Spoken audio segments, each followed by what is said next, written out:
সাবিনা, কেমন আছো? কাজটা কত করতেছো তো? আচ্ছা, আচ্ছা। কল্পনা, তুমি আইসবা পড়ে কেন বাপের বাড়ি এখানে সেন্টার এখানে?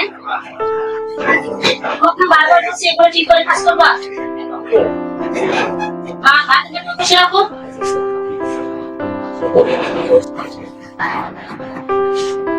আসসালামু আলাইকুম।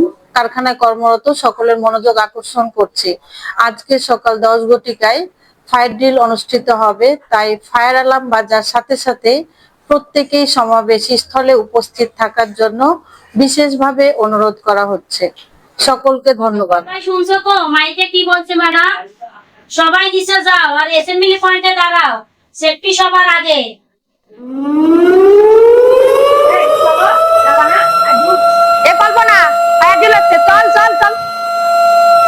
আমি স্মার্ট মেয়ে, আমার ফায়ার ডিল করা লাগবে না। আগুন লাগলে আমি এমনি নামতে পারবো।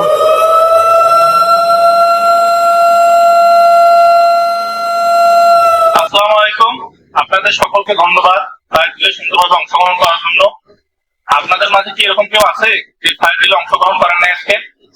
একটু শুনে দেখো তো আপনাদের মাঝে কেউ আছে কিনা এরকম অংশগ্রহণ করে নাই। এরা কল্পনা নিচে ফায়ার ডিল অনুষ্ঠিত আছে, তোমায় দেখলাম না, তুমি অংশগ্রহণ করো না ফায়ার ডিলে?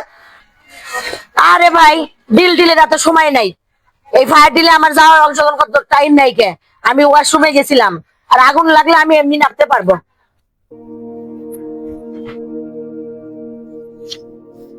কল্পনা, ফায়ার ড্রিলে অংশগ্রহণ করতে হয়।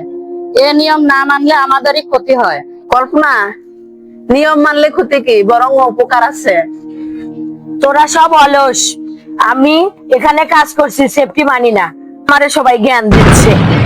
আরে এত বিকট শব্দ কিসের রে? কি ব্যাপার, আগুন লাগছে নাকি? সব অন্ধকার হয়ে গেল। কেমন লাগছে? দারুণ লাগছে।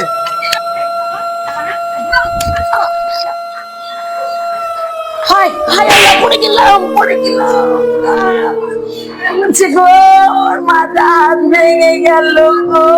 আগুন লাগছিল, আগুন নেভানো হয়েছে, আপনারা কেউ আতঙ্কিত হবেন না। আপনাদের মধ্যে কি কেউ অনুপস্থিত আছে? একটু দেখেন তো অনুপস্থিত আছে নাকি কেউ। আজকেও কল্পনা নামে সুইং সেকশনে একজন অনুপস্থিত আছে। আমার পা গেল, পা ভেঙে গেছে গো। এখানে কিন্তু হবে না, ওকে পঙ্গুতে নিতে হবে তাড়াতাড়ি। তুমি হুইল চেয়ারটা নিয়ে আসো তো, হুইল চেয়ারটা নিয়ে আসো ইমরান, হুইল চেয়ারটা নিয়ে আসো। এটা তো তাড়াতাড়ি। করে বারবার বললাম, তুই বারবার করার পরেও শুনি না।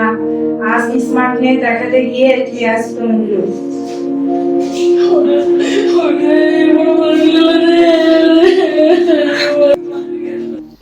অসতর্কতা আর অবহেলাই হলো দুর্ঘটনা বা মৃত্যুর প্রধান কারণ। ট্রেনিং এর সময়টুকু বাঁচাতে গিয়ে কল্পনা জীবন তাই আজ বিপন্ন। ট্রেনিং কোনো ঝামেলা নয়, নিয়ম মানাই হলো জীবন বাঁচানো, অসতর্কতা মানেই হলো মৃত্যু। তাই সময় থাকতে ঝামেলা মুক্ত ধন্য হয় যে জীবন, কাজে বাড়ে মনোযোগ আর উৎপাদন।